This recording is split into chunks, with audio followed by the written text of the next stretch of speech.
Hey, what's up guys, my name's Project Sash. I'm going to be doing a different kind of video today. I'm going to be showing you guys how I do my pixel art. I'm going to go step by step on how to make these squares on the canvas, and then I'm going to later on move on to the digital side of things on how I do the artwork and then put it on the canvas. Now, the squares we're going to be making are going to be relevant later on for the digital side because we'll be making the exact same size on my PC to transfer the artwork onto here. Now, it sounds complicated, but once you get into it, it's all good. So, first thing you're going to need is a small canvas. It's best to start out with a small canvas, a ruler, sharpener, and a good pencil. Now, and a rubber, just in case you make a mistake, because I do make mistakes. Right. First things first. You're going to line up your ruler. And you're going to line up the, for example, I've got here on the 8. You can do it on the 1 if that makes it easier for you, but we're going to do 1/2 centimeter squares. Now this is how I do it. I line it up and I just make a little mark on the edge of every 1/2 centimeter, and we're going to keep doing that as we go along. Now, this process takes a while, so I am going to speed this up in editing for you guys. So, yeah, so I will be here for quite a while doing it. So this is what it should look like going along, is 1/2 centimeter gaps. This is how we're going to make our squares later on in the process.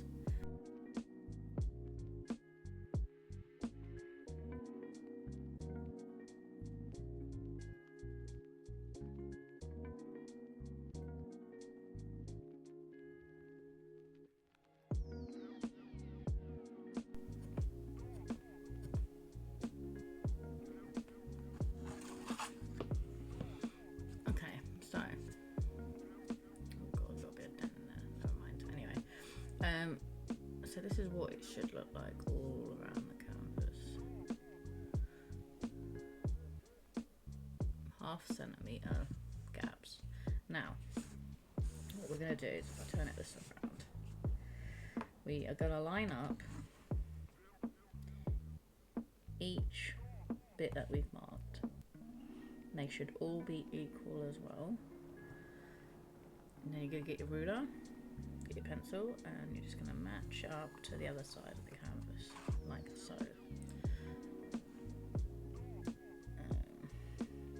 As you can see, I've made a mistake there already because it's gone over that line, but that's fine. Just rub it out.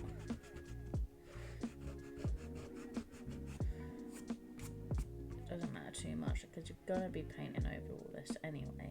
However, you can just like correct it a little bit. There we go, much better. Right, see, I've been doing this for a long time. I'm gonna make mistakes. You're gonna do the same again. You're going to do the line, match up to the other side, like so. And you're gonna repeat this process all the way along the canvas. So I'm gonna do it this way for a minute, just so I can see what I'm doing. Will speed this section up as well, guys, so prepare for another time-lapse section.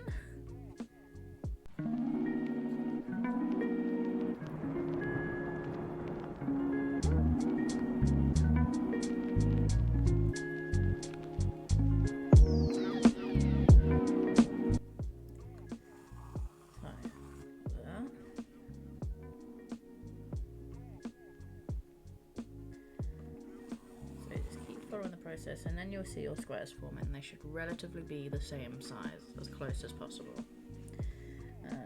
I've done this process for a very long time. It works for me. I'm used to it. And yeah, you guys might not like my process, and that's fine, but you'll end up finding what works for you over time anyway, the more you do it. Personally, I would love to have my own canvases already lined up with 1/2 centimetre squares already done. That'd be nice. I would love to have that manufactured. That would help tons. It would save a lot of time.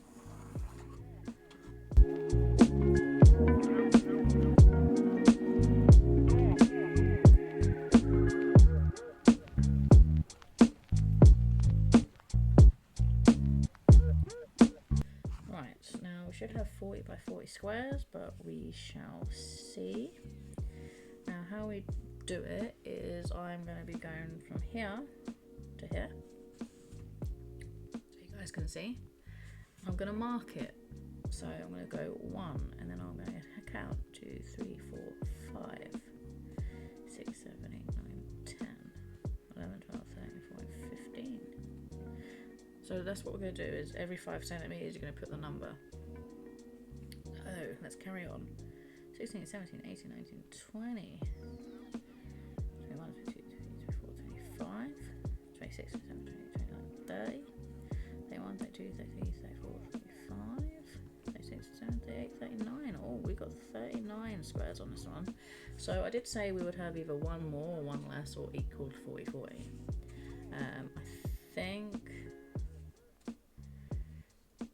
I don't know how it works half the time, how I get 40 squares in. But we'll carry on. 2, 3, 4, 5, 6, 7, 8, 9, 10. Just have to make sure I did that right. 11, 12, 13, 14, 15, 16, 17, 18, 19, 20. 21, 22, 23, 24, 25, 26, 27, 28, 29, 30. 31, 32, 33, 34, 35, 36, 37, 38, 39. So again, we've got equal 39, 39, so that is actually not bad. Mind you, this canvas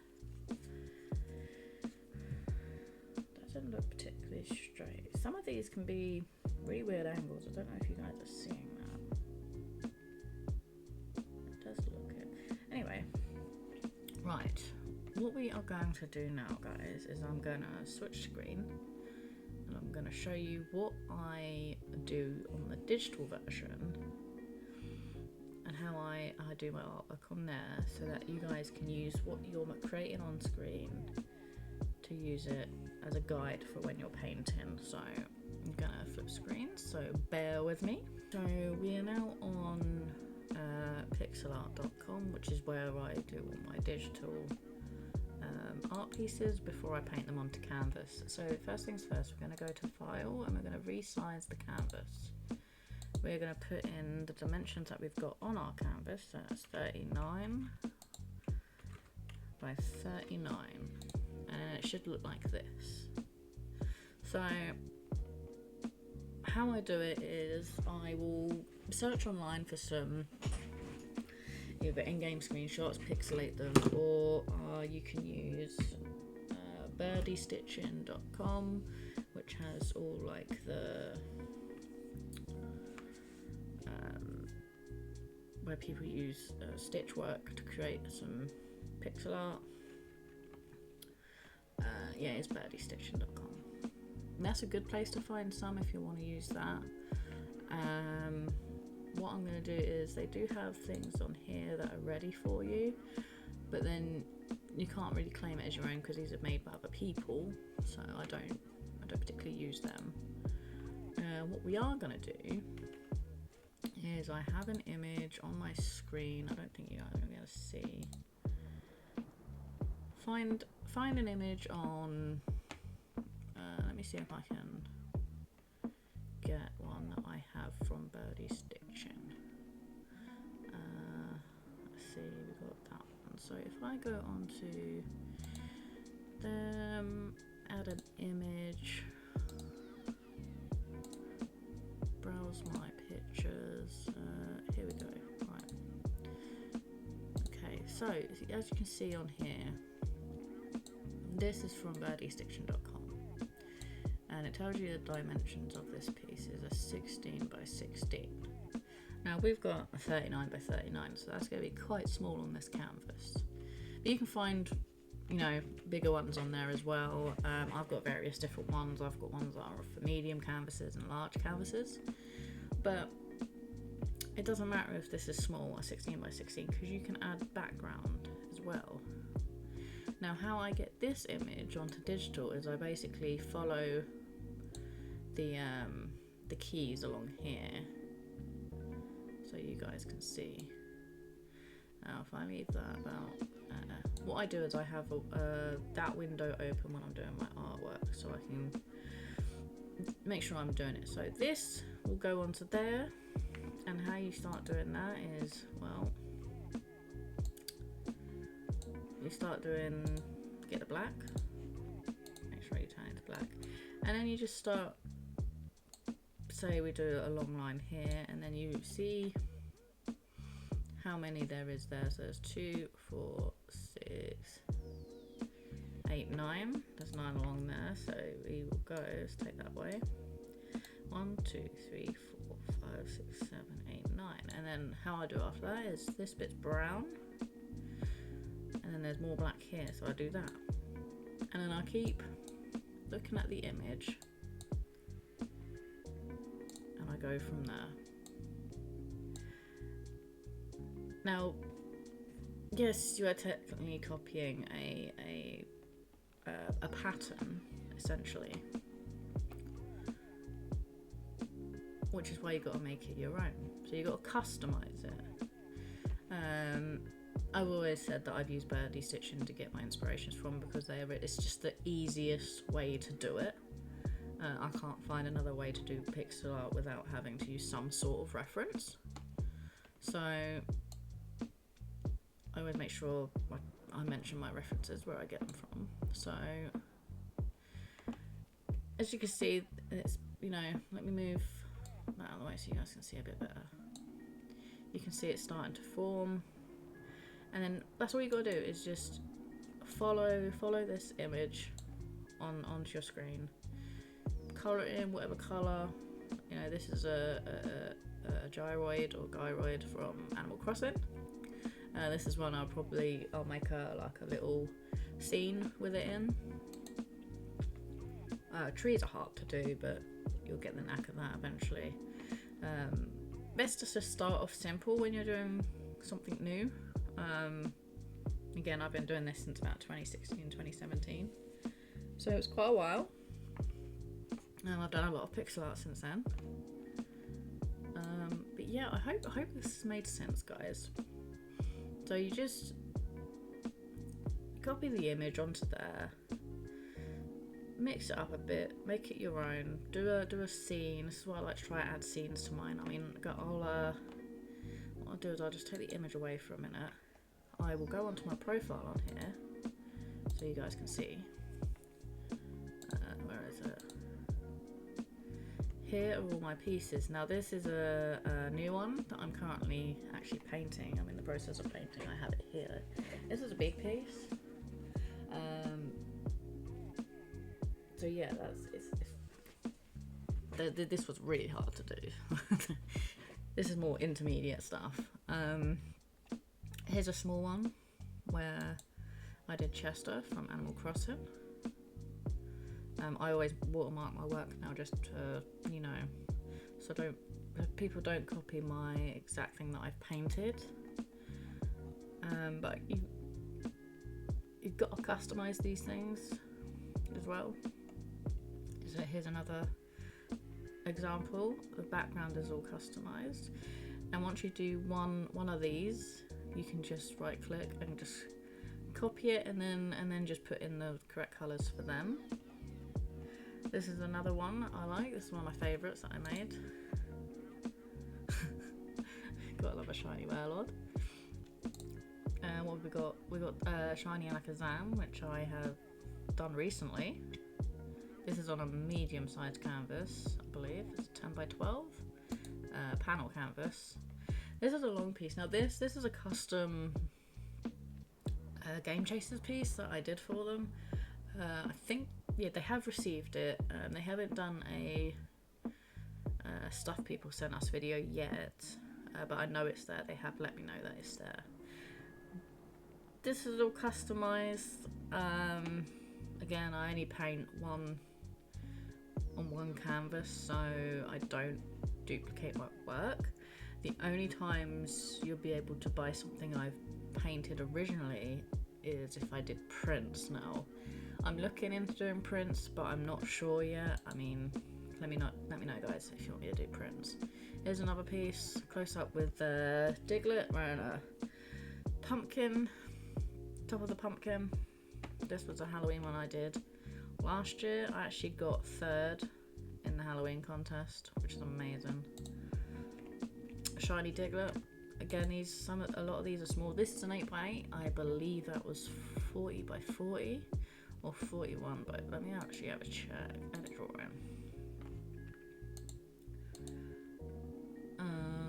Is that 31 by 30? Oh no, this is even small. This is a 6 by 6. I thought that was an 8x8. It's not. Wow. Right. Okay. Let me go back. Let's carry on. And this is Umbreon that I've done. I think some of these ones I've not sold this one yet. I do have that still available, I believe.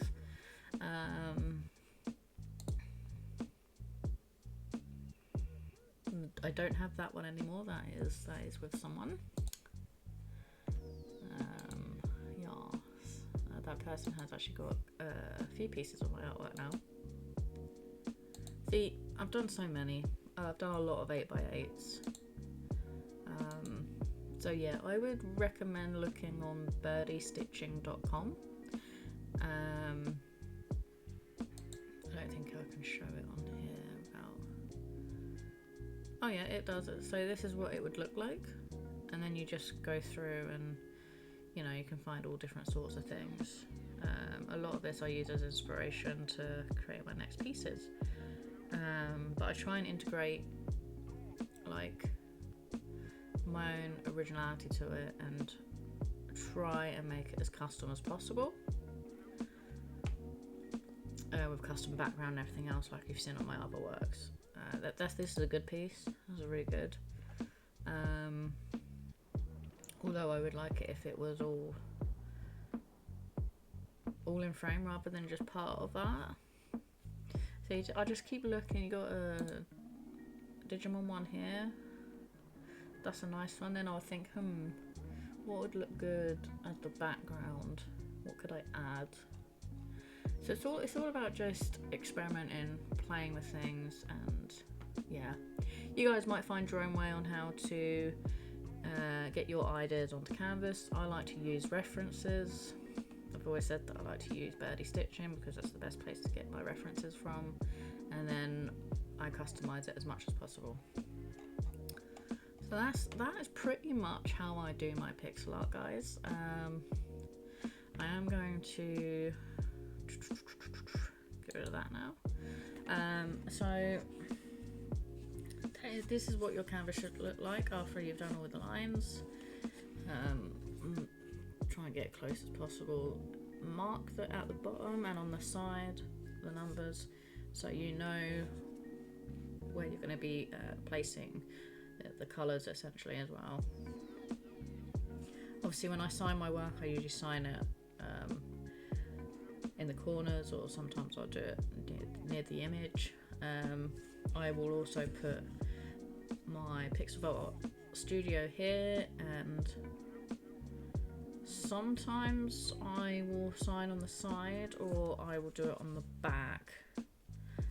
It depends on the canvas and where I feel would be best to place it, but most of the time you'll either see it on the side, Pixelvault studio, and the date, and then my signature along here. So guys, I hope this video made sense. I hope you guys can follow it easily.